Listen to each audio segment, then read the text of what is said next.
Bienvenidos a la ancha avenida del medio. Hoy con una gran invitada, Gretel Ledo. Gretel Ledo es abogada. Gretel Ledo, además de ser abogada, es socióloga y politóloga y tiene un magíster de la Universidad de Bologna. Ella es analista internacional, es periodista y también es una mujer afecta a la vida política, es una militante política. Gretel, buenas noches, ¿cómo estás? Muy bien, bueno, muchas gracias Manuel por esta invitación y la verdad que en esta cuarentena nos encontró a todos explorando nuevos horizontes mentales y creo que con tu espacio lo estás haciendo día a día, así que primero felicitarte por la iniciativa, porque en vez de quedarte en el área de la comodidad rompiste un poco el cascarón y estás atravesando otros límites siendo influencia, así que de eso se trata. Muchas gracias, Gretel. De mi parte, primeramente felicitarte por ese espacio que compartís los viernes con Patricio Long y por tu trabajo en general, que lo he venido siguiendo en las columnas de la radio, en tu perfil personal de YouTube, Gretel Ledo, si no me equivoco, así te tiene que encontrar la gente. Sí. Y bueno, la verdad es un gusto tenerte hoy acá. Yo te invité para conversar de China, el eje temático un poco es China.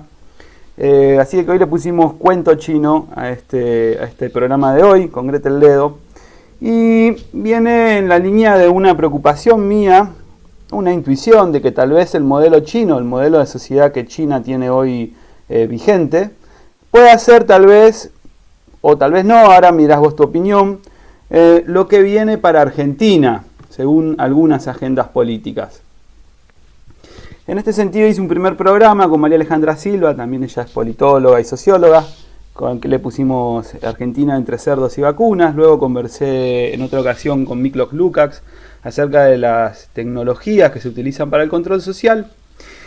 Y como todo eso era poco, y se me ocurrió que era una buena idea invitarte a vos, que tenés un gran conocimiento en el tema y has venido dando opiniones y apuntando algunas cuestiones de una forma muy lúcida. Entonces, Gretel, a mí me gustaría darte tiempo para que vos puedas explicarnos, según tu mirada, cómo ves esta relación entre Argentina y China, cómo ves también esta relación entre China y el globalismo, si es que vos considerás que existe tal cosa como el globalismo. A partir de ahí también me gustaría preguntarte un poco por cómo es o cómo son estos sistemas de control social que tiene China al interior de sí misma, con bases en algoritmos y en plataformas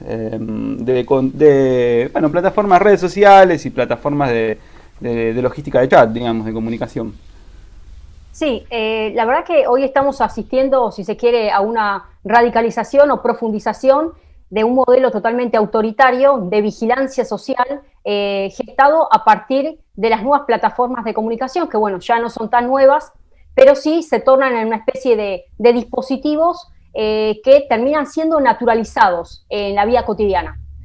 Y cuando uno abraza esa noción de naturalización, termina siendo una especie de extensión de parte del miembro del cuerpo humano. Y recuerdo un poco la frase que decía Aristóteles. Aristóteles decía que los esclavos son extensión de los amos. Fíjense hasta dónde llegaba la concepción de, bueno, la deshumanización total, y el esclavo formaba parte de esa propiedad, ¿sí?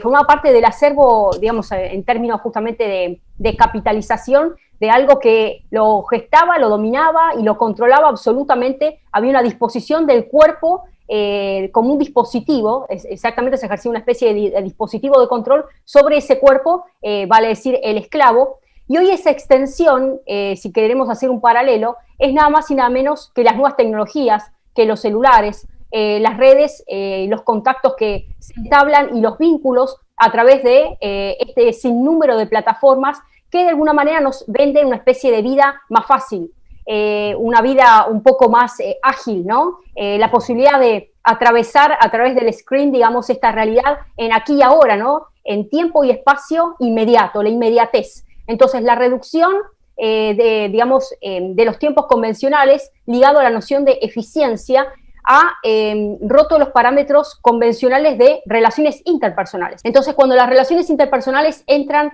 en un estadio de tela de juicio, ¿no? Se empieza a colocar una relación interpersonal casi como si fuese una especie de pérdida de tiempo, donde la eficiencia termina siendo magnánima. Es necesaria la utilización de las nuevas tecnologías en esta nueva era digital, la era de la información exacerbada, y la era donde literalmente el bastión más importante es la deshumanización, ¿no? La ruptura de lo convencional, de lo cotidiano y de los vínculos intersocietales. Y cuando hablamos de los vínculos intersocietales, sí avanzamos en el terreno, bueno, de las relaciones filiales, qué pasa hoy con las familias también monoparentales, cuál es la vinculación que están teniendo los padres con los hijos cuando no hay otro idioma más que a partir justamente de un mensajito, y esto ya se viene potencializando y profundizando. Entonces, la ruptura también de las relaciones interpersonales en familias, en relaciones de pareja, en cómo, digamos, contratar a una persona a través justamente de una entrevista que se hace totalmente digital, el teletrabajo, y cómo las nuevas capacidades que hoy se están valuando en el mercado están ligadas al conocimiento de las nuevas tecnologías. Aquella persona que no tiene un manejo claro, con un mecanismo, un vocabulario específico, se torna una especie de analfabeto digital. Y el analfabetismo digital hoy tiene un precio alto digamos, en materia de costo laboral, y literalmente la persona queda fuera del mapa, ¿no? De hecho, salieron unos últimos informes en este gran foro económico mundial, que el año que viene arranca justamente el gran reseteo o el gran reinicio de la economía, y uno de los estándares es cuáles son los objetivos de aquí al 2050, cuál es el tipo y las características, la tipología que se espera de un trabajador, ¿sí? Cuál es la tipología que se espera de un empleado, ¿no? Y uno de ellos justamente tiene que ver con un conocimiento muy importante y manejo de nuevas tecnologías.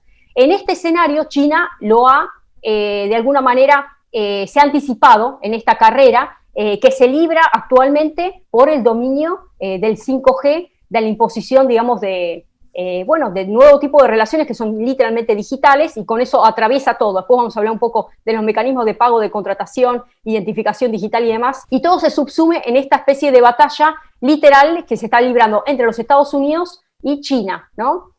Tal es así que, de alguna manera, por lo menos durante la administración de Donald Trump, se ha levantado una especie de barrera o de muro para decir, bueno, hasta aquí el avance de China en materia de 5G. ¿Cuáles son las connotaciones que se ven por detrás? Indudablemente el espionaje, la invasión a datos sensibles, ¿no? Porque cuando estamos otorgando el diseño de software específicos que son consumidos por las autoridades gubernamentales, porque son plataformas que son requeridas por los gobiernos. Estamos hablando de una dependencia a un sistema de plataforma, imaginen todo, desde expedientes electrónicos, organización de sistemas para vía de comunicación, memos internos, todo lo que tiene que ver con información sensible, gubernamental. Uno entrega ese acervo o esa expertise a partir de la contratación para que el diseño sea elaborado por otro país, en este caso, ejemplo, la República Popular China. Imagínense lo valioso que implica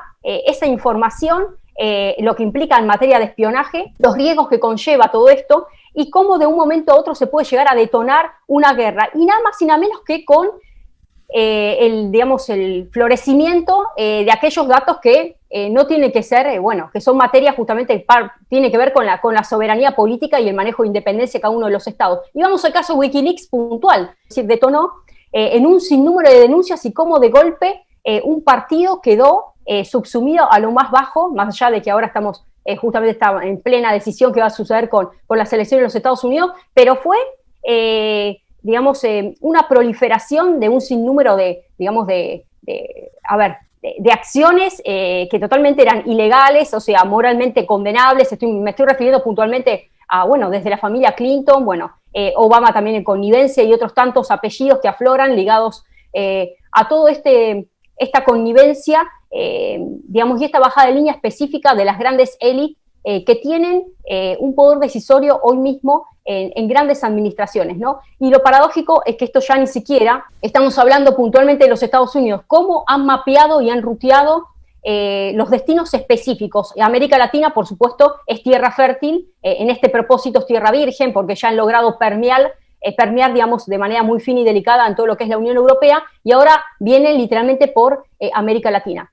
En este escenario, China encontró su ardid en una sociedad que quizás no se cuestiona, y aquella que se cuestiona termina siendo disidente, y la que es disidente termina siendo separada, y la que es separada es marcada, y si es marcada es recluida en estos campos de concentración, en estos campos de readaptación, de reeducación, donde prácticamente la filosofía y la lectura es mi patria y yo, y toda la filosofía del Partido Comunista Chino, y hay una visión de imposición de pensamiento totalmente autoritario, digamos, de sumisión, almática, mental, espiritual, en todos los frentes. Y aquellos que no se cuestionan, ni siquiera dejan una especie de ventana mental para cuestionar, porque no es posible otro escenario pensable y vivible fuera del estatus y el régimen que establece el Partido Comunista Chino. Y cuando hablo del partido, hablo literalmente del gobierno, porque hablamos del partido y el gobierno son sinónimos, ¿no? En esa situación donde muchos dicen, no, la verdad hay que entender al ciudadano chino, hay que comprender que ellos respetan y ellos, digamos, colocan en una situación plausible el modus operandi de cómo manejan la vida cotidiana los políticos de turno. Dice, no, a mí el gobierno me garantiza, estándares de seguridad, estándares de felicidad, me da todas las plataformas para que pueda, realizar desde transacciones, viajes, un sinnúmero de situaciones. Ahora están ya lanzando a fin de año el Yuan, que es la moneda digital, en esta carrera para desbancar, si se quiere, al dólar, para poder internacionalizar, al yuan como moneda de intercambio a nivel internacional.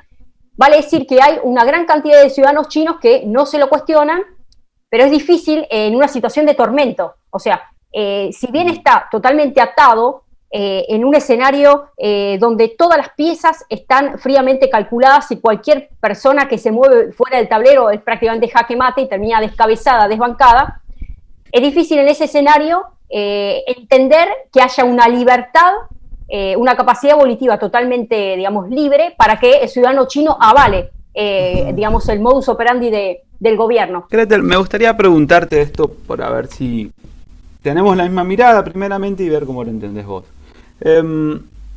Hay cierto proceso del capitalismo que se aceleró con la deslocalización de las líneas de producción. Entonces, de golpe China empezó a recibir líneas de producción y empezó a producir un montón de productos del mundo, y otras áreas de decisión quedaron por fuera. Luego este proceso siguió avanzando, este proceso de globalización privada, si se quiere, de concentración de flujos de capitales, de líneas de producción,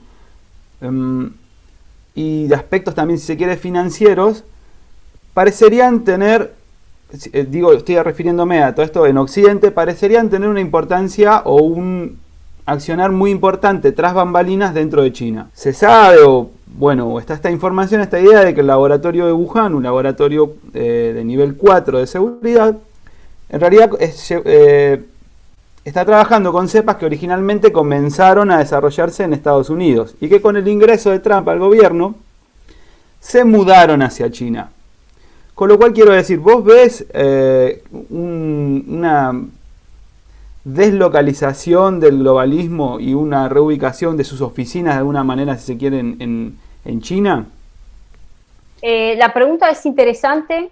Creo que en todo caso le salió un grano, digamos, que Donald Trump haya ganado las elecciones durante la primera presidencia. Ahora vamos a ver cómo se termina esto de dilucidar, pero la realidad es que los chinos y tienen presencia específica, en la administración y en lugares específicos de gobierno de los Estados Unidos, con lo cual, no es desacertada la visión justamente de andamiaje y de bajada de línea de ideología comunista y autoritaria, que está totalmente ligada a agendas puntuales del Partido Demócrata. Esa es la realidad. De hecho, justamente en estos días se ventilaba un sinnúmero de contrataciones con el hijo de Biden, con empresas específicas de China, tendientes a originar cierta pleitesía a la hora de querer aplicar desde licitaciones, concesiones y demás. Está claro que China está haciendo bien esta jugada, y vuelvo a decir, hasta un momento venía el escenario con un camino totalmente allanado. Ninguno de nosotros nos hubiésemos imaginado la connivencia también de Obama en todo esto. Nadie se hubiese imaginado cómo las fichas y cómo logró permear y los puentes que se hicieron con los partidos. Y acá en Argentina también sucede lo mismo. Es de público conocimiento que este año se hizo una reunión con más de 100 dirigentes, desde políticos, empresariales y demás, del Partido Justicialista con el Partido Comunista Chino. Entonces, ellos lo que hacen es trabajar aceitadamente con partidos políticos específicos donde saben que van a tener cabida a la hora de bajar de determinados tipos de inversiones en materia, bueno, medicina, farmacéutica, construcciones, bueno, y todo lo que es recursos naturales. Puntualmente Argentina está en la lista, en el top 10, digamos, de lista de destinos que tiene China para, digamos, para inundar con sus tentáculos de colonialismo, digamos, digital, claro, el imperialismo puntual. Entonces, muchas veces escuchamos a tantos argentinos hablar del imperialismo yanqui, y creo que todo eso es una especie de cortina de humo. Si bien, por supuesto, los Estados Unidos han tenido avances y retrocesos en nuestra relación bilateral, lo cierto es que acá lo más peligroso hoy, lo que se está erigiendo como más peligroso, va más allá. No estamos hablando de digamos, de un país específico, sino de una ideología, y ahí es donde vuelvo a decir el relato, ¿no? El relato y la imposición y la cosmovisión, donde también hay una inficción directa, digamos, está inficcionado también en Naciones Unidas. En estos días también fue noticia que China, Cuba, y bueno, y también otro país más, que ahora creo que es Rusia, bueno, han logrado ingresar a la Comisión de Derechos Humanos justamente de Naciones Unidas. Bueno, vamos al caso puntualmente de China. Estamos hablando que para el ingreso en la Comisión de Derechos Humanos se requiere cierto estándar, obviamente, de defensa irrestricta de lo que son los derechos y no atropello de las libertades. Fíjense cómo, digamos, el comunismo ya permeó literalmente en Naciones Unidas. Tal es así que uno ve un poco hacia dónde va y cuál es el espíritu de la Agenda 2030 y llega a comprender este pensamiento subliminal de gobierno totalitario y gobierno único, ¿no? Entonces, todas las naciones, como está en una especie de crisis, entró en crisis el sistema convencional, las libertades y el manejo de la política de los Estados-nación, bajo ese parámetro que terminó siendo propulsado, si se quiere, magnificado con esta pandemia, porque también fue una pandemia totalmente elaborada, y faltaba solamente un puntapié, un pequeño, digamos, atisbo para que detonara este gran reseteo, este gran reinicio de la economía. Y recién estuviste hablando sobre el tema de las corporaciones. Acá indudablemente hay un plan bastante elaborado de las corporaciones, bueno, tecnológicas, financieras, de todo este mundillo de las élites transnacionales, donde ya no van por el dinero, sino que literalmente van por el ejercicio del poder, ¿no? Entonces, van por un cambio de mentalidad. De hecho, cuando se habla, las últimas manifestaciones que se establecieron en estos documentos, que son de público conocimiento, se habla de un nuevo pacto social, un cambio de mentalidad, un reseteo incluso humano. Entonces, en ese reseteo humano está totalmente ligado esta cosmovisión de pensamiento único, donde como fracasaron los Estados-nación con, bueno, la imposición justamente de agendas que se supone que tenían que ser totalmente aceitadas con la sociedad civil, donde no existe, nunca existió, digamos, en la mayoría de los casos un consenso, sino que por un exceso, puntualmente en América Latina, de hiperpresidencialismo, la mayoría de las veces tampoco hay, digamos, un diálogo bastante preciso con el Parlamento. Lo sabemos, acá en Argentina es bastante reconocido esta situación, donde el Ejecutivo lanza una serie de proyectos al Parlamento, y lejos de estar demasiada la discusión aflorada o a flor de piel dentro de la sociedad civil, termina siendo, bueno, avalado, ¿no? Entonces, por un lado tenemos el exceso de hiperpresidencialismo, digamos, el poder concentrado en los ejecutivos, que es una de las cartas a través de la cual se ha retrocedido todo este proceso de integración ECOSUR, sumado al fracaso de ese tipo de políticas y ese estatus, como la sociedad civil ya ha descreído de la clase política, se erige un nuevo sistema. Este sistema está ligado a los organismos internacionales, está ligado justamente, bueno, literalmente a este globalismo que está arrasando con libertades. Y el temor es esta especie digamos, digamos, el telón de fondo sobre el cual se está montando un escenario totalmente ficticio. Lo peor es que el relato ha sido enmarcado de manera tal que ha permeado en las mentes, En China podemos hablar de una imposición autoritaria, ¿sí? Podemos hablar de que si vos no lo, digamos, no lo admitís como tal, literalmente te mandan al campo de reeducación, campo de concentración, como lo quieras llamar, estás en la lista negra. Pero acá en Occidente existe ya la situación de persuasión compulsiva prácticamente, asociada al miedo, al temor, a la paura, el miedo a morir, ¿no? El miedo a ser contagiado, el miedo a cómo vivir, cómo seguir, cómo continuar. Entonces, mientras en China está el Partido Comunista, acá tenemos el temor. Y me refiero puntualmente ahora con el tema del toque de queda. O sea, vamos puntualmente a las segundas oleadas que se están desatando ahora en la Unión Europea. Digo, ¿cuál es el escenario que se viene para Argentina? Hoy estuve hablando con políticos y me decían lo mismo, ¿no? Porque dicen, bueno, ahora tenemos el calorcito, ahora se va a venir el invierno, fíjate lo que está sucediendo en Europa. O sea, estamos hablando de gente que tiene contacto directo con el Ejecutivo, y yo les pregunto a propósito, bueno, ¿cómo la ven adentro? ¿Viste? Porque si ya uno no sabe cómo la están percibiendo nuestros dirigentes, si se quiere, la ciudadanía que le espera. Y ellos están ahí en la espera de que ahora viene el invierno prácticamente, ya están a la espera de... Y esto es una bomba de tiempo. Esto en cualquier momento termina siendo una dinamita donde yo estoy convencida, por lo menos en Argentina, que no van a encontrar, digamos, la docilidad que se esperan para bajar literalmente con una imposición de esta línea, digamos, ¿no? Quiero creer que no, que la ciudadanía va a despertar a tiempo. Bueno, Gretel, has dicho un montón de cosas muy interesantes que quiero subrayar algunas y retomar otras. Sí, primeramente sí, Argentina está, bueno, pareciera haber, o sea, una operatoria global, digamos, está fácil de ver en términos de medidas, de relato, de acciones. Hay un acatamiento muy grande, por lo menos en Hispanoamérica, en Europa Occidental y en Estados Unidos, de lo que es este relato de la pandemia. No pasó lo mismo en África, no pasó lo mismo en Europa del Este, que tiene sus formas de encarar las cosas, y no pasó lo mismo en ciertas regiones de Asia. Entonces, bueno, hay un relato global, estamos de acuerdo. Yo también veo esta relación entre China y ciertos sectores de la economía estadounidense. O sea, es fácil de ver la alianza que hay entre la OMS y China en todo lo que pasó, y la Organización Mundial de la Salud hoy tiene una financiación casi exclusiva por parte de los laboratorios, que son entidades privadas. Me gustó mucho cómo explicaste esta relación, que esta manera de actuar de la diplomacia china, de relacionarse con determinados partidos para consensuar una agenda que de algún modo es esclavista, si se quiere, o que pareciera que buscan un dominio muy grande de toda la sociedad, en todo el mundo. Entonces, estoy muy de acuerdo con esto. Sí, me parece que en el caso de Argentina, la crisis y la recesión por la que estábamos atravesando, producto de la cleptocracia en la que estábamos envueltos, debilitó mucho más allá del resto de América Latina el tejido. Argentina no está en las mismas condiciones que Perú para afrontar esto, ni que Chile, ni siquiera que Paraguay, ni siquiera que Uruguay.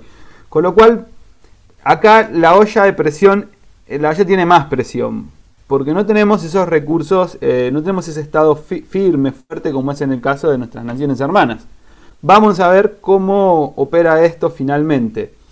Entonces, Gretel, ¿qué función cumple el 5G en el control social? ¿Qué es lo que podemos ver en China y qué podríamos suponer que pueda pasar en América, sabiendo que China tiene la ventaja en términos de 5G? Sí, digamos, el 5G, digamos, hoy por hoy forma parte de la cuarta revolución. Estamos hablando ya literalmente de un componente que está ligado. Cuando hablamos de inteligencia artificial, la cuarta revolución industrial, hablamos de este flujo de datos que requiere de un mayor volumen de conectividad para que todo sea, bueno, más fácil, digamos, de que llegue de manera instantánea, desde videos, información. Ya no es, la tecnología 4G va entrando poco a poco en el desuetudo, en un escenario donde la hiperconectividad, donde se van a realizar transacciones de todo tipo, requiere de este nuevo tipo de mecanismo de conectividad. Ahí es donde China justamente se está posicionando, ya literalmente es líder en esto. Y puntualmente, digamos, en China ya se está utilizando una especie de experimentación donde ya está totalmente allanado el camino, y la idea esto es que sea una especie de modelo exportable hacia todo Occidente. Y está todo unificado a partir, como habíamos arrancado la charla hablando del esclavo como una especie de anexión del amo. Bueno, ese esclavo hoy se traduce en el celular. Es difícil hoy prescindir de esta tecnología, o sea, cada uno de nosotros no podemos separarnos de nuestro móvil. En ese dispositivo almacenamos desde claves, accesos a redes sociales, vertimos comentarios, es mucho más rápido para poder leer noticias, notificaciones, y lo que se está tendiendo justamente es hacia la unicidad de un ID, o sea, una identificación digital, que todo va a estar subsumido justamente a partir del dispositivo celular y de una especie de monedero digital.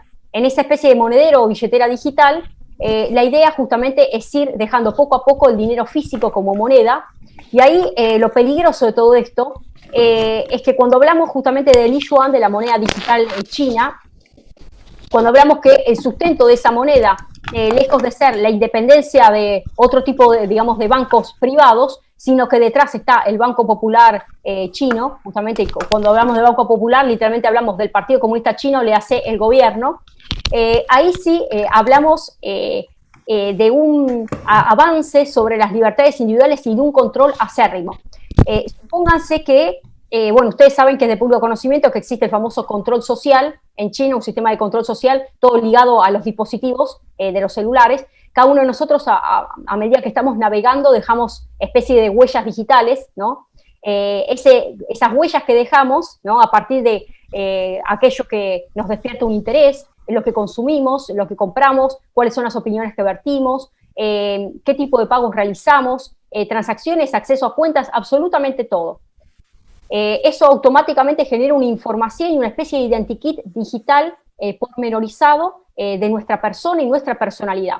Si se ponen a pensar que ese tipo de información nos torna en una especie de algoritmos humanos, porque nosotros terminamos proveyendo esa información, el insumo lo estamos dando nosotros, cuando esa información termina siendo sistematizada, rasterizada, digamos, y organizada a partir de, bueno, blockchain, digamos, cadenas de datos, comienza a ser una especie de mina de oro para ser manipulada, ¿no? Y que puede ser cotizable, vendible y, digamos, una especie de objeto utilizado en nuestra contra. De hecho, es un objeto utilizado en nuestra contra. Puntualmente en China así sucede. Entonces, hay que cuidarse incluso de la información que uno está brindando, ¿no? A medida que uno está navegando. Entonces, este sistema de control social que opera a partir de una concepción de una especie de ciudadano modelo chino, ¿no? Es un chino esperable dentro de un sistema conductual que tiene que moverse ese ciudadano. O sea, cualquier tipo de oposición al régimen autoritario, o cualquier tipo de, bueno, de juicio negativo, de denuncia. Hay un sinnúmero de casos de ciudadanos que han denunciado mafias, que han denunciado sobornos, que han denunciado, bueno, situaciones bastante espurias de la clase dirigente, negociados, automáticamente terminaron separados. Opera una especie de reducción en ese sistema de puntuación social que está ligado al acceso a un crédito, ¿no? Y si uno esto lo analiza desde el punto de vista de la famosa yuan, de la moneda digital, ahí es donde vuelvo a decir que está el peligro. Porque va a llegar un momento donde el dinero, que ya no va a ser físico, sino que es digital, van a tener acceso directo a nuestras cuentas. De la noche a la mañana teníamos directamente desfinanciados, o digamos sin el, digamos, bueno, el efectivo, sin el dinero, digamos, ¿no? Sin el activo, ¿no? Entonces existe una especie de asociación directa hacia la reprimenda, ¿me explico? Entonces ya la coerción no solamente está en el sistema de pensamiento, sino que te dejan automáticamente en una situación totalmente, bueno, pauperizante, donde literalmente se crean las condiciones para que estés sujeto absolutamente a toda la imposición. O sea, han hecho el modelo totalmente perfecto. Esos son los grandes peligros que tiene el dinero digital, porque van a rastrear absolutamente todo lo que vos vas a ir consumiendo, ¿no? Bien, entonces, ¿me querías decir algo, Manuel? Perdón. Sí, porque no tengo del todo claro esto y me parece importante. Cuando vos hablás de que con este, o sea, a ver, primeramente, para quien no sepa, Paolo, cuando Gretel habla de este flujo de datos enorme y estas huellitas que dejamos, esto es lo que se conoce como Big Data, como el manejo de grandes paquetes de datos, que bueno, se usa, esto es lo que hace que cuando nosotros googleemos una vez cucharas de plata, luego empiecen a aparecernos publicidades de cucharas de plata. En esta línea es también fácil detectar quién visita tales o cuales sitios, quiénes comparten tales o cuales noticias, etcétera, etcétera. Ahora, vos recién decías también que de golpe queda ligado este sistema de punteos que el Estado va haciendo, como si fuera una especie de buen ciudadano. No sé si estoy entendiendo bien, si no ahora vos me corregís. Entonces, cuando uno empieza a tener comportamientos que son disruptivos para este orden, como por ejemplo, si lo quisiéramos adaptar a Occidente, sería que alguien se cuestione la veracidad del relato científico que planteó la OMS en torno a la existencia de este virus, o si alguien en China dijera, por ejemplo, que con 8 test de PCR no alcanza para considerar que un virus fue aislado. Todo este tipo de información quedaría detectada de alguna manera por los sistemas de control chinos o por el sistema de control argentino, que ya lo tenemos, y esto afecta tu capacidad financiera. Esto es lo que vos me estabas diciendo. Exactamente. ¿Cómo es esto que afecta? ¿Esto ya ocurre en China esto? ¿O Sí, está ocurriendo. No, esto está ocurriendo. Esto está ocurriendo porque, como recién estabas mencionando vos, Manuel, cualquier tipo de expresión que yo realizo a partir de una red social, una convocatoria, yo me decía, yo soy china y vivo en China, ¿no? Por ejemplo. Realizo cualquier tipo de, digamos, de manifestación en contrario algún tipo de convocatoria, bueno, de manera virtual, para que los ciudadanos a tal o cual hora se nucleen con un determinado hashtag o algún determinado tipo de evento para expresar el repudio respecto a una toma de decisión o una denuncia, ¿no? A través de diferentes mecanismos. Eso es, tomado en cuenta, digamos, automáticamente es alertado y es bloqueado. O sea, no hay posibilidad de una especie de muralla digital, la famosa muralla digital china, que son una especie de cortafuegos, que de alguna manera detectan qué es lo que termina siendo peligroso. Y eso no solamente que se levanta del sistema, digamos, de información, sino que automáticamente le llega una notificación, porque saben a partir de dónde se salió, quién fue el emisor de toda esta información, porque imagínate, tu identificación digital, saben perfectamente quién sos, la identificación digital tuya, cuáles son tus cuentas, cuáles, tus cuentas bancarias, absolutamente todo está condensado a partir de los sistemas que ellos utilizan, para navegar, que son las plataformas puntuales, porque acá no tiene acceso Google, no tiene acceso a otras empresas. O sea, está claro que ciertas empresas de Occidente, en China, ausente con aviso. No opera. Entonces, estas plataformas, otra de las cuestiones que me olvidé de mencionar, todas las plataformas chinas de navegación ingresan al mercado y se desarrollan con la única condición que les hace firmar el Partido Comunista Chino de que los datos son propios, o sea, son apropiados por el partido. O sea, no son privados. Vos te venden con que vos libremente cargas los datos ahí, pero no. La empresa está obligada porque si no le dejan funcionar, la levantan. O sea, esa empresa no puede operar dentro del territorio chino si no firmó previamente este acuerdo a través del cual todos los datos son de propiedad del gobierno. O sea, estamos hablando literalmente de un panóptico, si es un panoptismo, es una torre de vigilancia, ¿viste? El sistema de Michel Foucault, ¿viste? Que le pueden leer Vigilar y Castigar, la torre de Bentham, digamos, donde existe el famoso ojo invisible, donde a vos te venden la cajita feliz o la vida feliz, digital, acelerada, eficiente, te dan todos los mecanismos para que tu vida sea totalmente, más feliz. Conforme a esos estándares. Conforme a esos estándares, pero vos estás literalmente desnudo, ¿viste el famoso dicho del rey está desnudo? Bueno, todos sabían menos vos. Bueno, acá pasa lo mismo, o sea, vos estás literalmente desnudo frente al Partido Comunista Chino, entonces no tenés posibilidad de pensar libremente, de comprar libremente, cualquier tipo de acción o huella que vos dejes, te llega una notificación de deducción o disminución en el puntaje social, y cuando llegás a los 200 puntos, automáticamente formás parte de una especie de lista negra, a partir del cual empiezan a cercenarte. ¿Qué te cercenan? La compra o adquisición de determinado bien, cuando llegás, operación rechazada, compra un ticket aéreo, trasladarse fuera del país, inscribirse en una nueva universidad, aplicar un trabajo, dice, bueno, este trabajo ya no está disponible. O sea, llega un momento que terminás como especie de clavel del aire, viviendo de la caridad de los vecinos, que ni tampoco, porque acá se instrumentó de manera tal que una vez que te condena con una especie de escrache social, porque después están los famosos screen en la vía pública, donde aparece visualmente la cara del chino que terminó con una deducción de puntaje social importante y es peligroso para el sistema. Como esa persona es peligroso para el sistema, cualquier ciudadano que quiera ser, el buen samaritano, si se quiere, termina siendo condenado, pues termina otro vecino denunciando al otro. ¿Qué es lo que está pasando ahora acá? Acá en Occidente con la pandemia pasa lo mismo. Entonces, no nos horroricemos de lo que funciona en China, porque acá pasa exactamente igual. Por eso vuelvo a decir, y arrancamos al inicio de la conversación hablando del gran reseteo o el gran reinicio. Esta gente estaba esperando el empujoncito para poner en práctica este plan, que va a arrancar el año que viene con todo su esplendor. Y la pandemia fue elaborada, trabajada, así como fue de laboratorio, vos recién estuviste hablando de Wuhan, bueno, acá fue elaborado, totalmente trazado, porque ahora se viene el otro virus. Primero estamos hablando del virus físico, ahora viene el otro virus. El virus del nuevo orden mundial totalmente con todos sus tentáculos desplegados en el mayor de los albores, ¿sí? Arrancando por la encíclica del Papa Francisco con Fratelli Tutti. Entonces esta gente arrasó con arrancó con el campo religioso, arrancó con el campo de la medicina, de la salud, con la educación, con el tema digamos, de los vínculos interpersonales, con el tema esto de la ideología de género, las corporaciones. Bueno, este gran reseteo tiene también dentro del paraguas el trabajo justamente ambiental, ¿no? Que también es una de las aristas. Ayúdame a pensar un segundo, Gretel, entonces, por favor.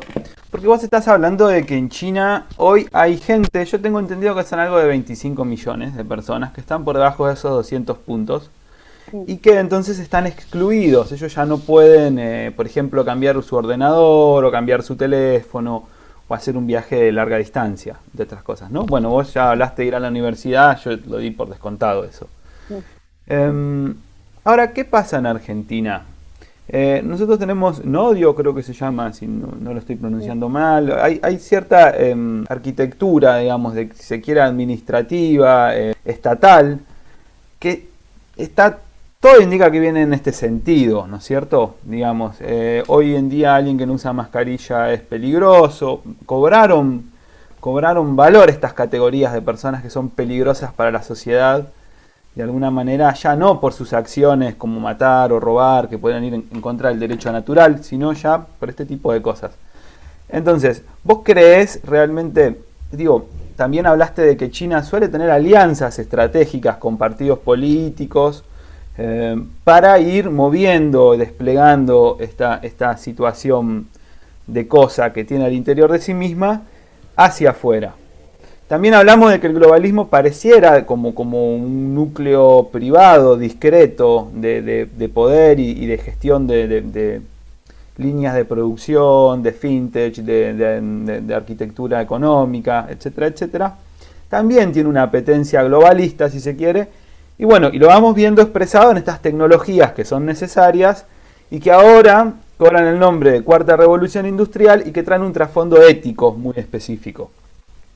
Pero entonces, ¿cómo ves esta relación con Argentina? ¿Vos creés que Argentina podría, o América hispana, sí, América en su conjunto, eventualmente, alojar este modelo chino de puntaje social? ¿Vos creés que vamos en esta línea? No creo que en Argentina se pueda van a llegar a tener demasiado plafón. Encuentro cierto pensamiento crítico y cierta especie de rebeldía sana, si se quiere, en parte del ciudadano que hoy por hoy está cuestionando. A ver, arrancamos en marzo, el escenario fue así. En marzo nadie hablaba, digamos, en contra de cierta medida, obviamente, con la protección, por supuesto, el derecho a la vida, todos, cada uno de nosotros íbamos acompañando, ¿no? La serie de medidas que, bueno, Argentina se va anticipando, está sucediendo esto en Europa, a nosotros nos va a agarrar totalmente, no despabilados, si se quiere, ¿no? No alertas de esta situación.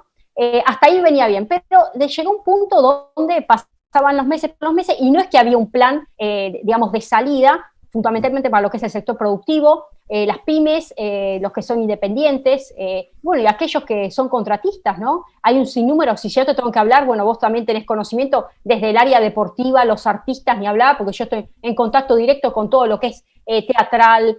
Bueno, los artistas, digamos, es una de las áreas más duras, que han quedado literalmente, conozco artistas que han tenido que dedicarse a la albañilería, me lo han dicho de buena fuente, y que son realmente artistas y han quedado, digamos, despojados de su propia esencia. Encuentro un ciudadano argentino que ya no come vidrios.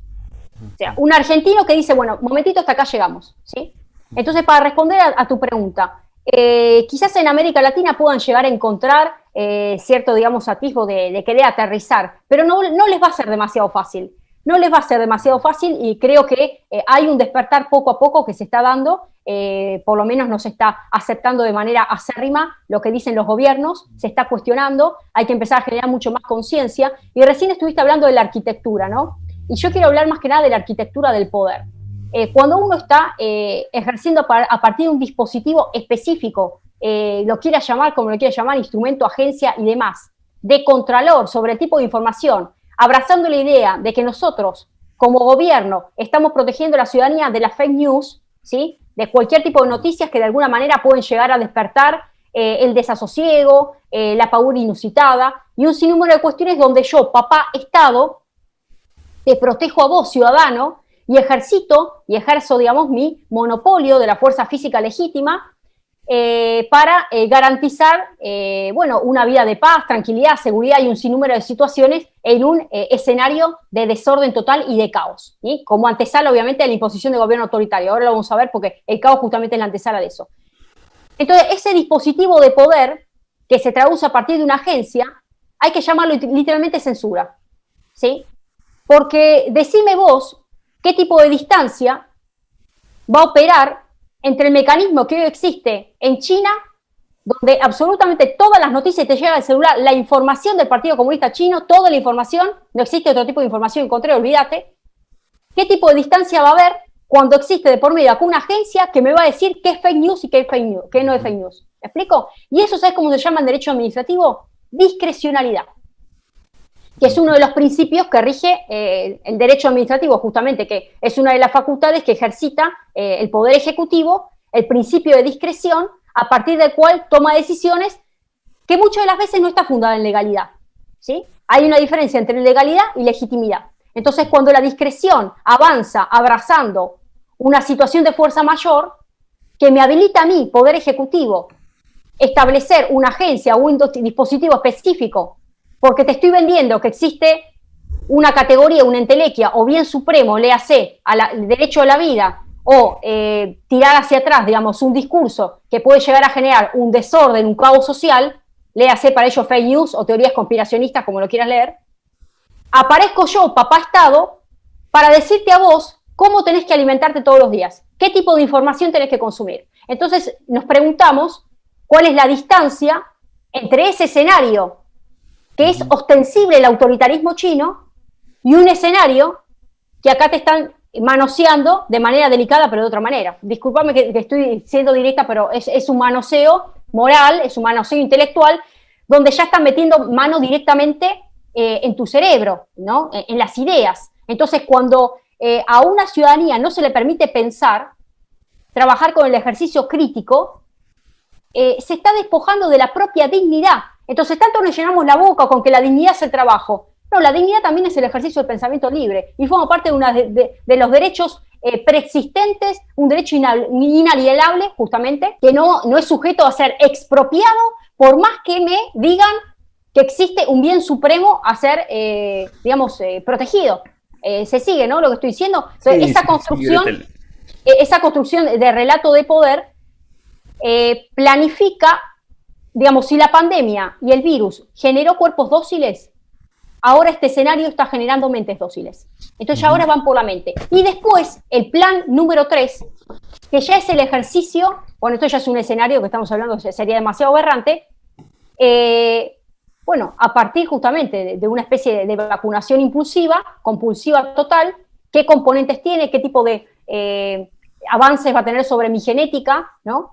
Cuando no está totalmente, bueno, hoy estudiado, estuve leyendo un poquito cómo está sucediendo hoy con la Sputnik V en Rusia mismo, que todavía se siguen haciendo las pruebas, o sea, se han tomado 40.000 voluntarios y a todos los que trabajadores de primera línea ya se les aplicó, pero todavía están en pruebas, están en plano, y también hay una asociación específica entre Rusia y China en materia, digamos, de cooperación armamentística. Entonces, fíjense cómo van cerrando los escenarios. Digo, ¿por qué? Yo me preguntaba hoy, yo estuve hablando por teléfono. Discúlpame, le digo, ¿y por qué sacaron AstraZeneca y ahora se pasaron a Sputnik V? Esa fue mi pregunta. ¿Cómo de la noche a la mañana sacamos una vacuna y ahora es otra? O sea, dejamos de hablar de Fénix, dejamos de hablar de AstraZeneca y ahora pasamos a otro tipo de vacuna. Está claro que Argentina tiene compromisos que no nos están así dando a conocer, que están ligados con situaciones totalmente espurias, donde te baja de la noche a la mañana una vacuna que de la noche a la mañana apareció en los medios de comunicación una nueva vacuna, que ahora ya se compraron una cierta cantidad de dosis, se van a seguir comprando. La verdad que sí, esperan de nosotros una especie de borregaje, digamos de rebaño manso y sumiso, pero no creo que les sea tan fácil a los ciudadanos argentinos que encuentren territorio fértil, ¿eh? Bueno, mira, déjame ordenar un poquito esto, aportar algo y quiero volver a dejar la pelota de tu lado para retomar por donde venís. Sí, bueno, mi sensación es un poco que hoy quedó la baraja repartida. Argentina tiene la inteligencia y el pensamiento crítico, aunque estamos espiritual y metafísicamente muy mermados. No todos, pero el cúmulo de la nación argentina está muy golpeada. Y el resto de los países americanos tienen un resto de soberanía. Es el caso de Bolivia, es el caso de Perú, es el caso, bueno, vamos a poner eso, Chile, Uruguay, Paraguay. No estoy seguro cómo sea en Colombia y Ecuador. Y obviamente no voy a hablar de Venezuela. Pero entonces hay, por un lado, cierto margen de soberanía. Lo vimos, por ejemplo, Bolivia, que legalizó el dióxido de cloro para solucionar esto y salir del paso. Pero el know-how, el conocimiento técnico, las voces que se alzaron fueron principalmente en Argentina, sea en el caso de epidemiólogos y sea en el caso de Médicos por la Verdad. Entonces ahí está la cosa un poco rara. Por un lado está la soberanía en partes del territorio hispanoamericano y los cerebros de la gente formada para poder rebatir esto está del otro lado del cerco, es decir, en Argentina.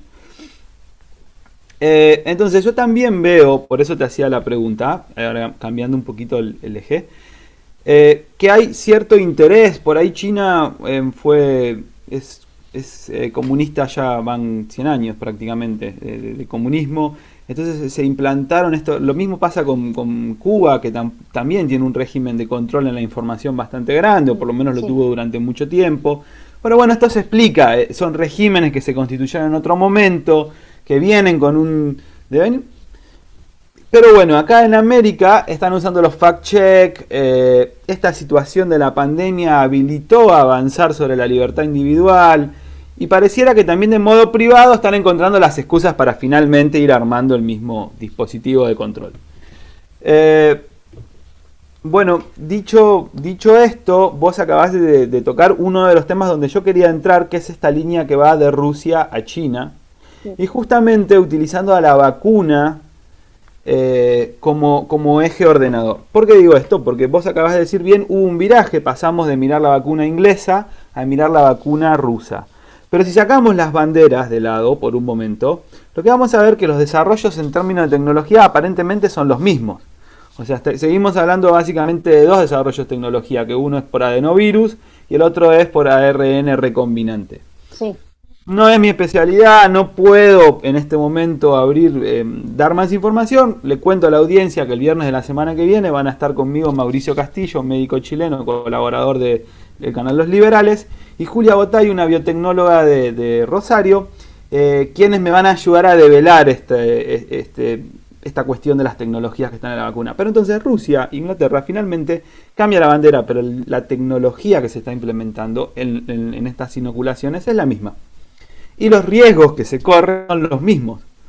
Entonces, yo pregunto, sabemos que China ya dijo que no va a vacunar a su población porque en China el virus se controló, todo es muy raro. El virus no se esparció al interior de China y rompió todas las fronteras de Occidente. Entonces acá algo raro hay.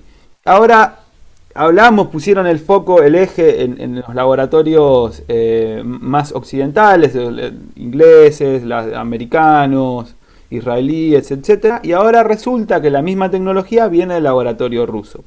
También nos encontramos en esta compleja situación, esta alianza estratégica que tienen por un lado Rusia y China, por otro lado esta tensión entre China y Estados Unidos, y además también Estados Unidos y Rusia se miran por momentos. Entonces, ¿cómo explicás vos todo esto? ¿Qué ves vos en la posibilidad de esta vacuna? ¿Podría haber una alianza? ¿Podría ser Rusia de alguna manera también atravesada por un eje transnacionalista? ¿O es un Estado soberano? ¿Cómo ves vos esto y cómo ves esta relación entre Rusia y China? Yo creo que el presidente Vladimir Putin termina, digamos, puertas adentro, por lo menos en su territorio nacional, defendiendo sus intereses, defendiendo el interés justamente del pueblo ruso. En ese sentido, muchos han dicho en su momento, no, la verdad que de Rusia podemos encontrar un gobierno más patriota, si se quiere, a diferencia no de globalismo, pero creo que ese ejercicio lo hace muy bien, puertas adentro. Ahora, ¿qué pasa? ¿Qué sucede puertas afuera? Donde vos estás manteniendo una alianza y donde, digamos, estás nutriendo, digamos, de sustento todo lo que es el sistema armamentístico y hay alianzas específicas con China. Ahora, el mes pasado anunció Putin una serie de maniobras conjuntas que se van a realizar, bueno, en mar y tierra, en fronteras de ambos países.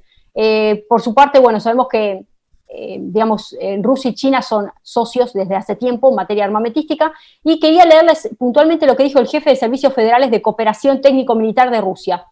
El pedido que nos hizo China para el sistema de armas hoy supera 7.000 millones de dólares, ¿sí? O sea, esto fue en enero del 2019. 7.000 millones de dólares, esa fue la frase específica del jefe de Servicios Federales de Cooperación, y hoy lo que representa para lo que es exportaciones en materia armamentística, Rusia hacia afuera, más del 15% es absorbido por China.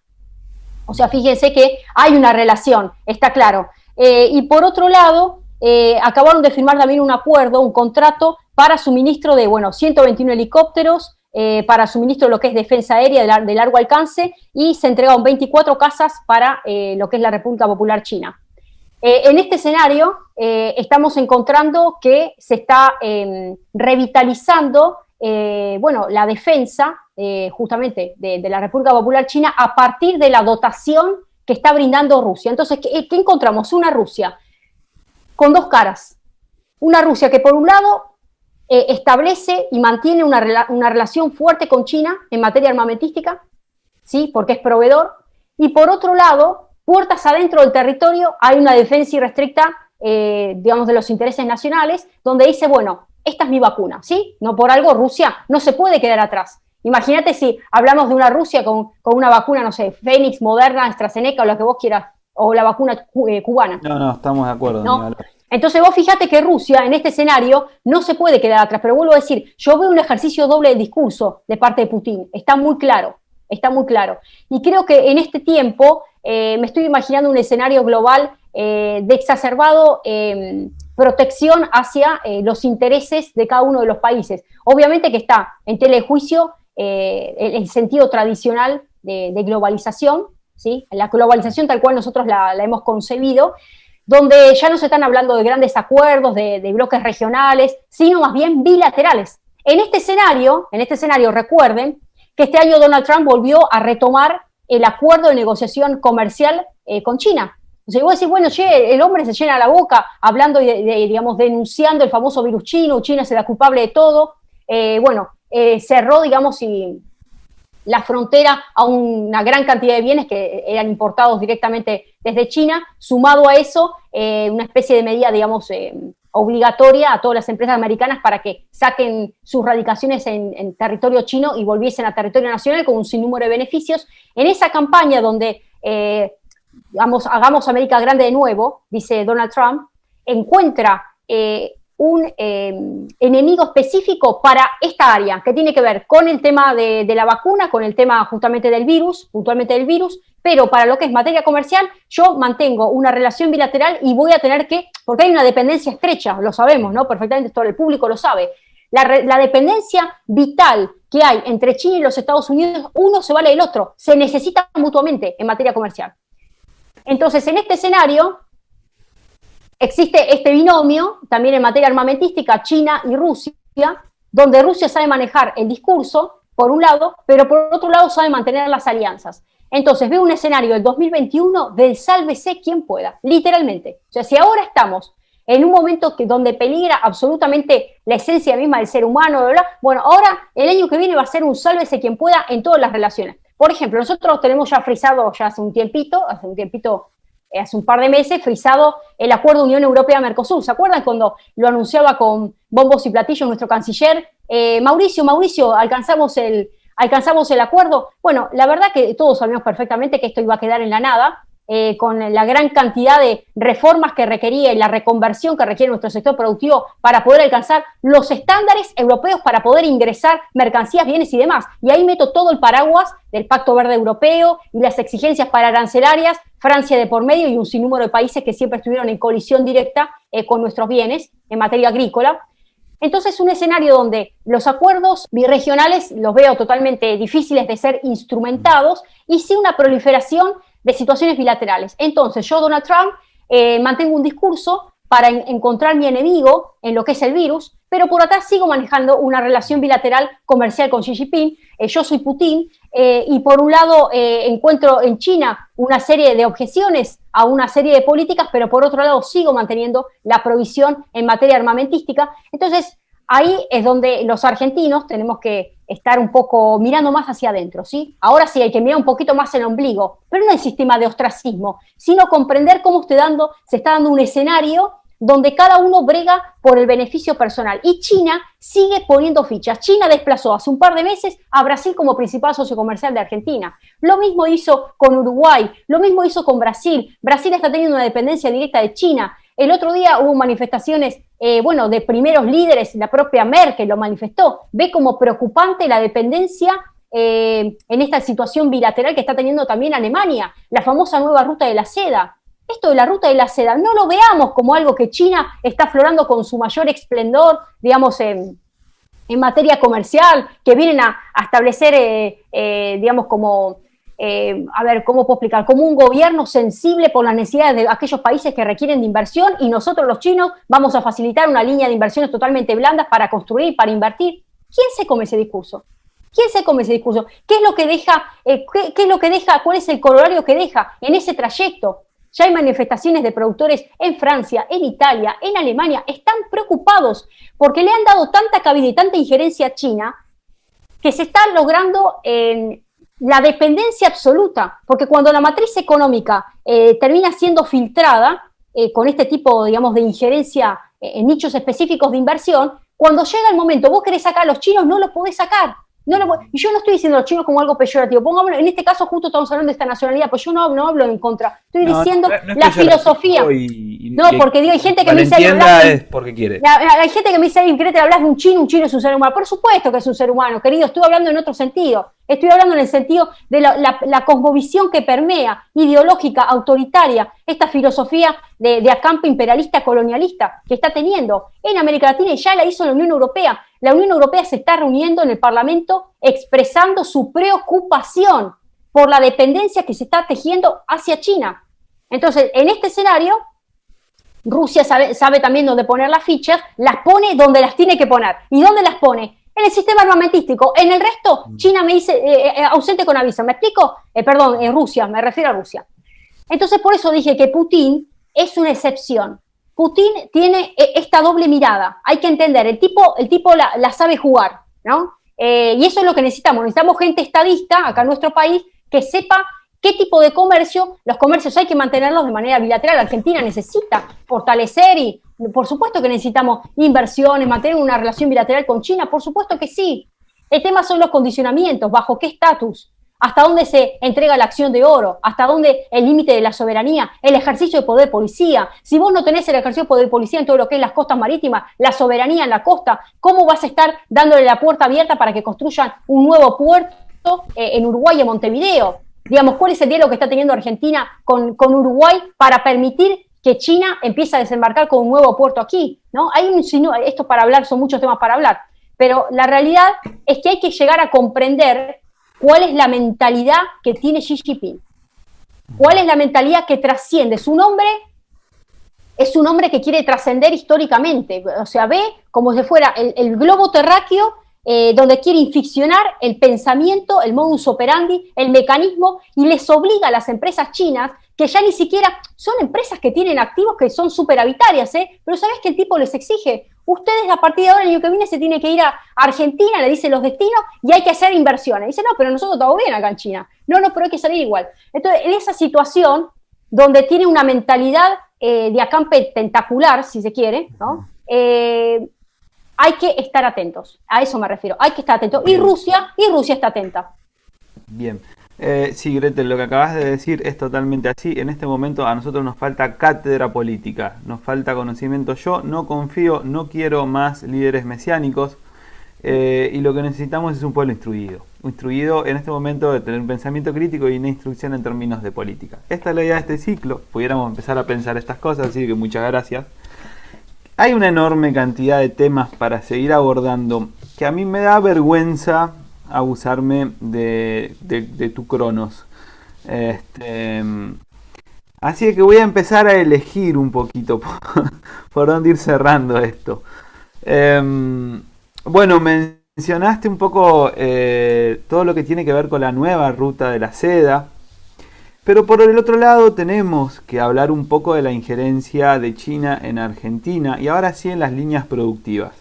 Quiero aprovechar ahora de que hablaste de la presencia china en los mares para mandarle un fuerte saludo a todos los amigos del Proyecto Social 21, quienes presentan proyectos para recuperar la soberanía marítima a través del astillero Río Santiago. Así que un cálido saludo para mis amigos de este proyecto, a quienes yo quiero mucho y valoro, porque en este momento en donde nadie tiene ideas, ellos sostienen 3 proyectos en estado parlamentario y uno de ellos tiene que ver con la construcción de lanchas patrulleros para recuperar la soberanía marítima. Dicho esto, entonces ahora quiero preguntarte, y ciertamente la pandemia, entre muchas de las cuestiones sospechosas que tuvo, sobre todo en su origen chino, si se quiere, tiene que ver con esto. China quedó muy bien posicionada dentro del comercio internacional con América. Y en este contexto se habló también de traer criaderos de cerdos chinos. China en el 2019, si no tengo mal el dato, mató 500 millones de cerdos por un problema de virus, de una gripe porcina. Sí, la peste porcina africana. Entonces, sería de sospechar que hay un interés de seguridad sanitaria por parte de China al exportar estas líneas de producción. También podríamos hablar de los costos ambientales y de los costos incluso, bueno, yo digo metafísicos, vos por ahí usas otra palabra, pero que tiene que ver con sostener estos mataderos y criaderos enormes de cerdos. Entonces, Gretel, lo que quiero preguntarte es cómo ves vos esta injerencia china en estos temas puntuales. Tenemos una base militar china arriba de Vaca Muerta, tenemos, las Islas Malvinas, una base militar británica que cobra permisos de pesca a la flota china. Y ahora estas novedades de los cerdos. Y yo no sé si esto se liga en algún momento o no con este reseteo económico que yo me muero de ganas por preguntarte, pero me parecía que era casi otro tema aparte. Voy a pedirte por favor que hagas magia. Sí. Bueno, no, como recién estábamos hablando, digamos, está claro que China tiene digamos, intenciones específicas y la detección en la América Latina, digamos, bueno, acá en Argentina puntual, sobre lo que son los recursos naturales, ¿no? China está necesitando de expandir su línea y, digamos, su eficiencia en diferentes frentes, puntualmente lo que es alimentos, lo que es energía y, bueno, lo que es minerales, ¿no? Entonces, hay nichos específicos sobre los cuales Argentina termina siendo, un territorio fértil. Y acá, para enumerar el tema de la pesca, recién lo estuviste mencionando, hay un proyecto para desarrollar un puerto astillero en Uruguay, en Montevideo, puntualmente, donde el objetivo que tiene justamente China es la reducción de la gran cantidad de millas que tiene que estar trasladándose desde averías, reparaciones y demás a lo que es el puerto de origen. En ese sentido, ha desarrollado un sinnúmero de proyectos. Estamos hablando que cada una de las inversiones de un puerto astillero son mínimamente 3.000 millones de dólares y ha desarrollado en un sinnúmero de países en lo que es la costa, en territorio, del continente africano. Y ahí puntualmente ahora el destino justamente está vinculado al Atlántico Sur. Ahí en Montevideo quieren desarrollar este puerto. Para Montevideo representa una inversión interesante. Gran parte de la dirigencia o del oficialismo, los políticos te van a decir, lo necesitamos, esto va a ser una oportunidad para reactivación de todo lo que es la industria de pesca en Montevideo, pero hay que escuchar también las otras voces, ¿no? Desde los impactos ambientales, qué pasa con las famosas pescas ilegales, qué pasa con la pesca no declarada, qué pasa cuando China está pescando en el límite de la milla 200, ¿sí? Estamos hablando de la zona económica exclusiva, hasta 200 millas, y ellos literalmente dicen, estamos en la milla 200, 201, en los límites, y está claro que China tiene un trasfondo y una trayectoria de desarrollo de pesca ilegal, de sobreexplotación, hay recursos fictícolas que hoy están en tela de juicio en lo que es el ecosistema, y la biodiversidad está poniéndose realmente en una situación muy pendular, y aquí ha habido reclamos durante este año, a inicio de este año, de parte de Mar del Plata puntualmente, donde se están pescando ilegalmente calamar. El calamar es uno de los recursos más preciados por cómo cotiza internacionalmente, y los chinos están realizando este tipo de operaciones totalmente fraudulentas, y la presencia de un puerto astillero en Montevideo sería el escenario de proliferación, digamos, más bello para ellos, para que comience a realizar una extracción totalmente avalada bajo la legalidad de una construcción o una inversión in situ. Ahí es donde hablamos, justamente recién tocaste el tema de la soberanía marítima. Está claro que Argentina está totalmente desvencijada en lo que es el control sobre todo lo que es las costas, y ahí hablamos de un desfinanciamiento casi orquestado. Lamentablemente Argentina tiene una huella ligada a todo lo que fue nuestra historia, con todo lo que fueron las fuerzas militares y demás, ha caído, digamos, en esa oleada negativa. Las fuerzas de seguridad, de defensa, que son necesarias para poder garantizar el control sobre la soberanía. Claro, la soberanía, literalmente. O sea, cuando un país, viste que hablamos, no sé si hablamos del tema de la moneda, o en otra entrevista lo dije, pero la moneda... Me gustaría, pero bueno. Sí, no, ahora que me acuerdo fue la entrevista de la mañana, perdóname, pero bueno, estamos hablando de cuestiones básicas, el tema de la moneda. Cuando un país no tiene moneda, literalmente no tenés país, o sea, perdés absolutamente soberanía monetaria. Bueno, acá es lo mismo. Un país que no es capaz de poder defender sus recursos, ¿sí? Las costas, no tiene soberanía marítima, entonces, ¿cuán feliz va a ser la idea del establecimiento de un puerto astillero, nada más y nada menos, de un imperio totalmente expansionista? Porque si sabemos la visión holística que está teniendo China, arrancamos hablando de la ruta de la seda, del sinnúmero de frentes que está acaparando, el tema del 5G y cómo hay países que le dijeron no, hasta acá llegamos, así como hay gente países específicos que le dijeron no, acá no va a haber producción porcina por la famosa gripe, también hay países que le dijeron no al 5G. O sea, hay países que detectaron y saben perfectamente cuáles son los objetivos puntuales que tiene la República Popular China. Y Argentina brilla por su ausencia. Argentina, los dirigentes políticos brillan por su ausencia porque ya le abrieron las puertas, ya está abierto, con el frenesí totalmente aperturista de que necesitamos dinero, y ese fue el discurso que vendió Felipe Solá a los productores del interior del país, y ya hicieron lista y se anotaron varias provincias para ser sede de estos criaderos de cerdo, con todas las connotaciones negativas que va a tener en materia ambiental.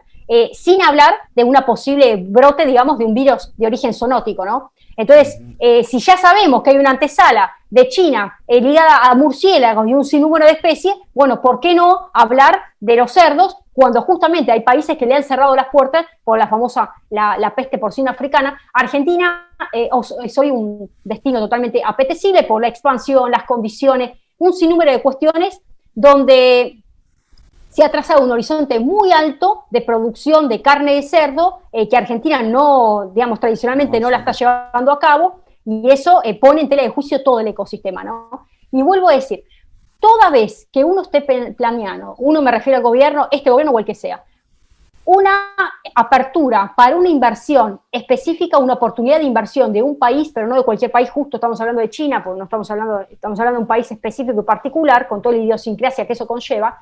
No solamente hay que evaluar el impacto ambiental, porque todo desarrollo productivo trae una huella ambiental, por supuesto que sí, ¿no? Si no, leamos un poco la reforma del 94, que incorporó justamente los derechos ambientales, el tema del desarrollo sostenible, amén. Fuera de todo eso, hay que establecer un sondeo social, ¿no?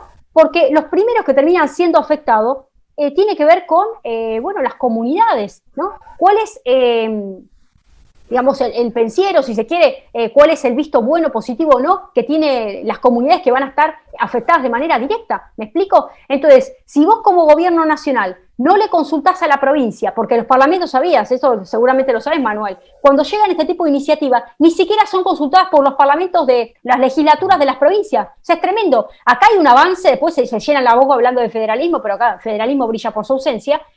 Por eso arrancamos hablando del hiperpresidencialismo, el ejecutivo concentrado, una serie de cuestiones, quién es el garante de la Constitución. Hay muchas teorías para hablar de todo esto, pero la realidad es que el poder central y el unitarismo exacerbado hace que el presupuesto tiene que cerrar, las cuentas tienen que cerrar, sigo manteniendo a cuenta gota y con grifo el tema de la coparticipación federal, a partir del cual mantengo amañatada a las jurisdicciones provinciales y cuando me llega una inversión de gran envergadura, no te voy a preguntar a vos, comunidad local, ni siquiera lo paso por la legislatura de la provincia.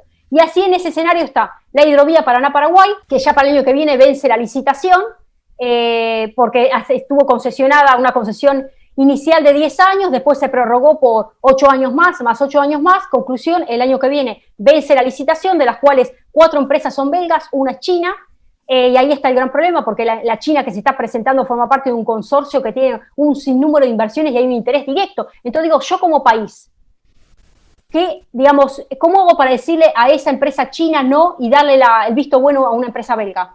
Cuando hay otro tipo de factores y otro tipo de, digamos, de intereses por detrás, ¿me explico? Y estamos hablando de este complejo, digamos, esta gran ruta fluvial, si se quiere, donde se exporta el 80% de toda nuestra producción agroindustrial. O sea, para Argentina es el pulmón, ¿sí? Es el pulmón. Y en materia de oleaginosa es el primero del mundo, ¿eh? Es el primer nicho exportador del mundo en la oleaginosa puntualmente, esta hidrovía Paraná-Paraguay. Y esto se va a tratar el año que viene se vence la licitación, así como el memorándum de la carne porcina y se hace ahora en noviembre. Entonces, ¿qué pasa, Manuel?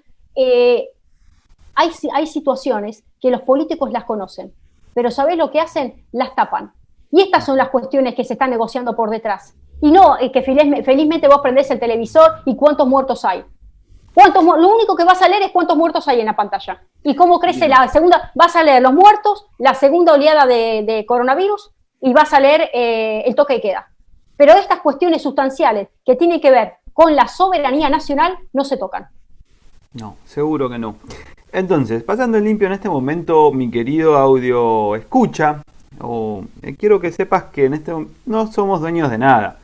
No tenemos derecho a ejercer la soberanía en la hidrovía porque la vamos a volver a tener que conceder por la presión internacional.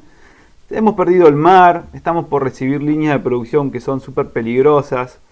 Y todo tiene que ver con un modelo de comercio que es extractivista, es hacia afuera, frontera hacia afuera. Antes era Inglaterra, luego fue Estados Unidos, un tiempito Europa, ahora va a ser China. Pero nunca miramos a Chile, nunca miramos a Paraguay, nunca miramos a Bolivia, nunca miramos a Uruguay, nunca miramos a Perú, nunca miramos a Ecuador, nunca miramos a Brasil. Claro, es imposible hacer todo esto. Es imposible tomar estas medidas soberanas si ni siquiera miramos con amor a nuestros hermanos que son soldados, si ni siquiera miramos con amor a la posibilidad de considerar defendernos. Es imposible en este contexto. Claro, ¿quién puede tomar una decisión soberana si somos fácilmente desestabilizables? Estamos al borde de ser el protectorado uruguayo o chileno, porque no se necesita nada, absolutamente nada para desestabilizar efectivamente a la Argentina, nomás con que los mapuches en el sur se miren con la gente en el norte. Ya hay suficiente y en el conurbano ya hay una cantidad de gente movilizada que no tendríamos recurso humano para contrarrestar. Así que bueno, es una situación difícil. Por suerte hoy vino Gretel a traer un poco de luz, a volver a subrayar algo de lo que veníamos hablando en todos estos encuentros. No queda otra que reconquistar la Argentina. Hay que pensar en una reconquista física y metafísica de la patria, una reconquista espiritual, porque estos tiempos así lo ameritan, así lo proponen. Entonces, Gretel, antes de darte las gracias, antes de felicitarte por tu lucidez y por tu trabajo, quiero preguntarte por tu vida espiritual. Sé que sos cristiana, o intuyo que sos cristiana, quiero saber si sos católica, si no, cómo... Bueno, te quiero agradecer primero, Manuel, por hacerme esta pregunta, porque generalmente en las entrevistas se van dando cuenta de que marco una diferencia en algunos análisis, bueno, en realidad en todos mis análisis, porque quiero siempre tener una salida espiritual. Sí, soy cristiana, desde chiquita, digamos, no soy católica, soy cristiana evangélica.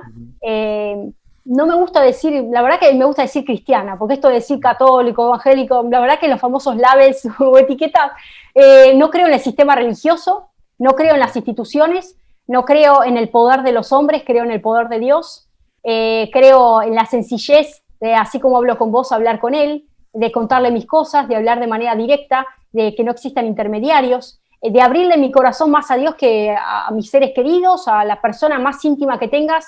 Mi persona más íntima es Dios, donde cada vez que le abro mi corazón, no solamente es un desahogo, sino que me llena de paz.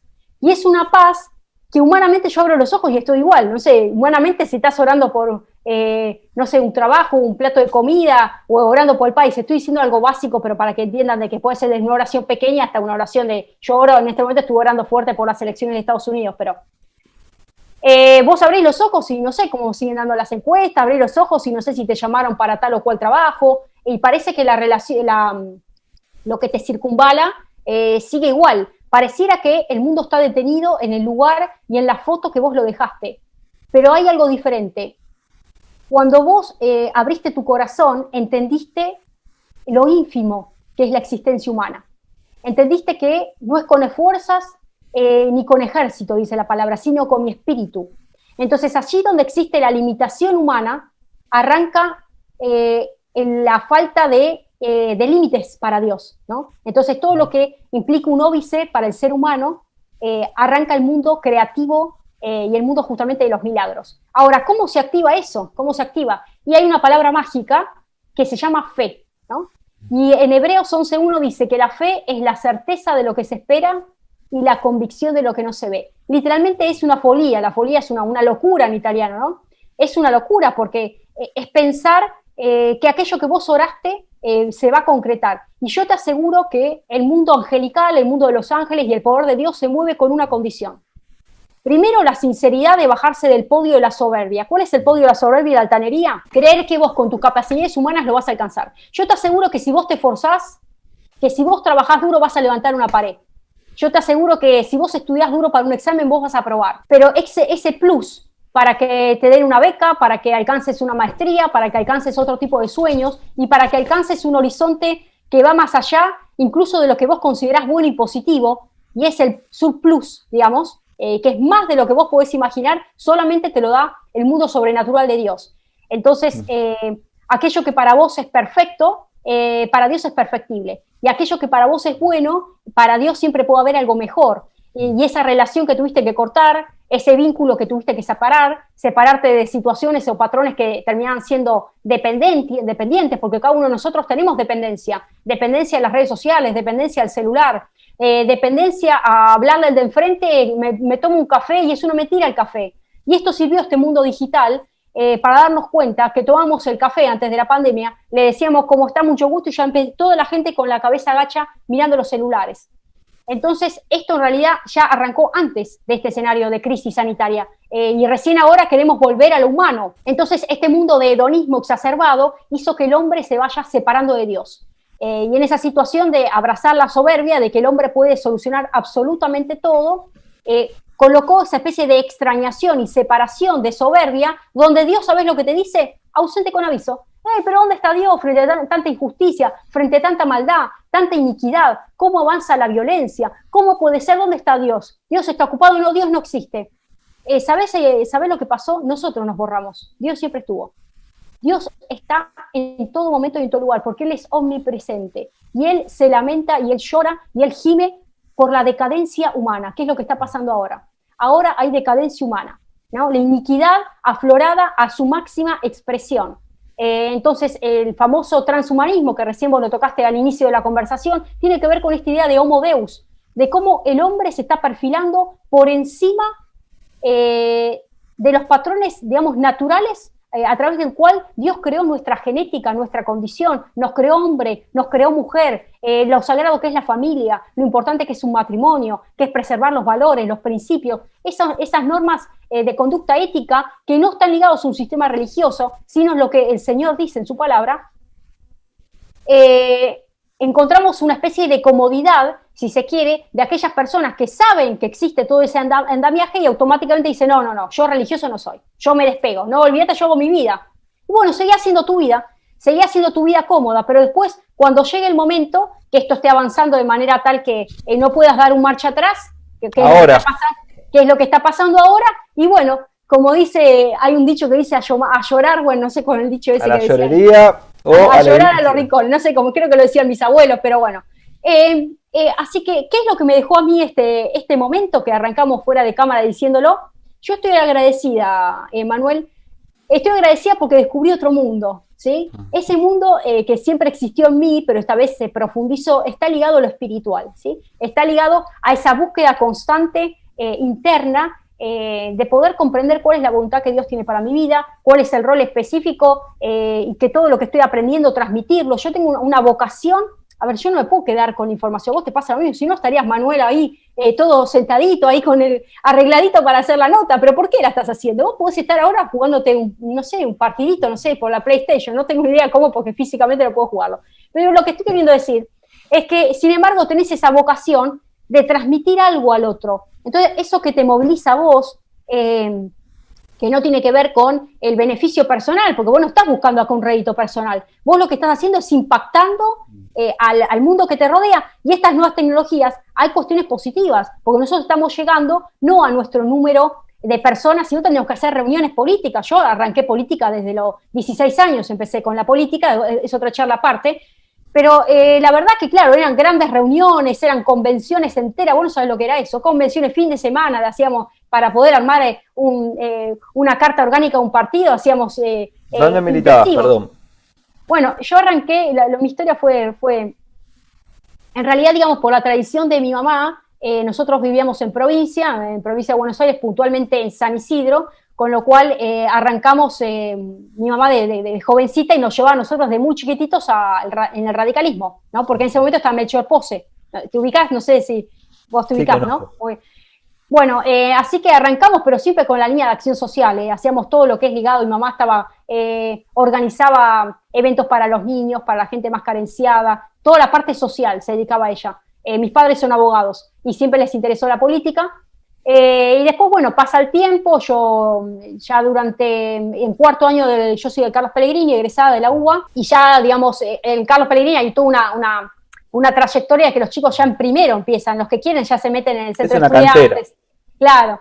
Pero bueno, lo mío fue, ya sabían mis padres que me interesaba la política, me dijeron, no, mira, anda al colegio a estudiar y hacer política afuera, ¿viste? Ellos me dan el consejo. Así que bueno, ya en cuarto arranqué en reuniones en Comité Capital. Acá en Capital ya me había mudado en radicalismo, y bueno, formé parte de la juventud, charlas políticas. Bueno, yo estaba ligada más que nada a la parte de pensamiento, todo lo que es desarrollo de pensamiento político. En ese momento ya arrancaba con esa línea.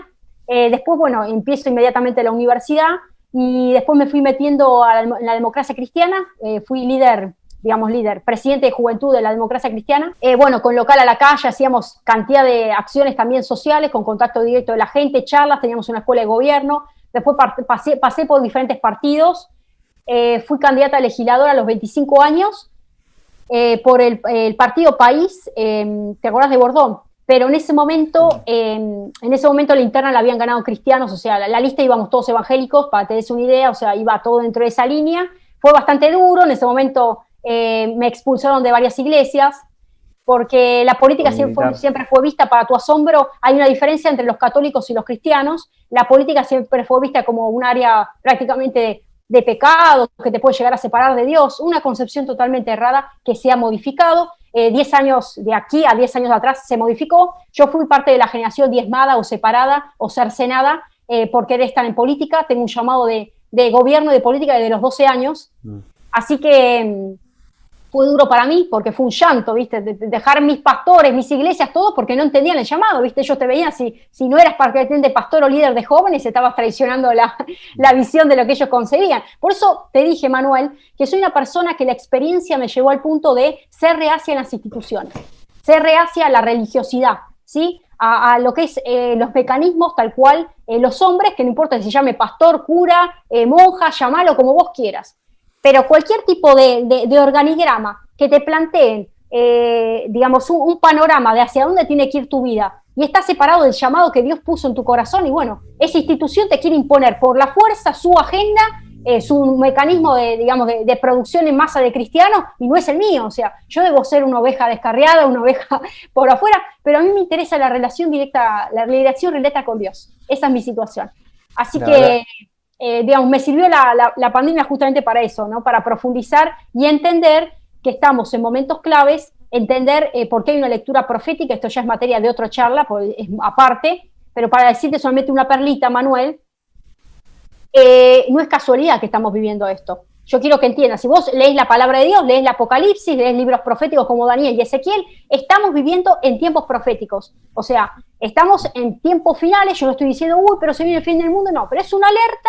Dios está permitiendo ciertas cuestiones para que su pueblo vuelva a Dios, porque el Señor nos ama. El Señor realmente se gime por cada una de las ovejas que pierde, porque nosotros, imagínate, somos criaturas, antes, ni bien arrancó Génesis, antes de que cayeran en el pecado, digamos, Adán y Eva, Dios se paseaba por el huerto del Edén, Dios caminaba con el ser humano, Dios hablaba, o sea, hay una relación donde hablaban cara a cara, una relación. Nosotros tenemos que volver a ese amor, ese primer amor, a ese encuentro, ese amor que Dios tiene con nosotros. Pero si seguimos en esta situación de soberbia y altanería, leemos encíclicas como la de Fratelli Tutti, que va, la verdad que es harina de otro costal. Sí, es que, bueno, es muchísimo. Estamos en 1 hora y media. Te voy a decir la verdad, podría conversar muchísimo de todos estos temas. Yo te quiero dar las gracias profunda y sinceramente por todo tu tiempo, por tu buena disposición para compartir, para estar acá hablando conmigo. Y sobre todo por tu lucidez y por tu producción. Así que muchas gracias, Gretel, por haber estado hoy en la ancha avenida del medio. Ha sido un gusto para mí compartir con vos este rato. Bueno, muchas gracias, Manuel, y felicitarte a vos también por estos espacios de pensamiento crítico que hay que seguir profundizándolos y contagiar más almas despiertas. Ya saben todo el mundo, sigamos adelante hoy, más que nunca con los ojos bien abiertos hasta desterrar al último de los oscurantistas. Nadie se duerma en esta noche que pronto va a terminar.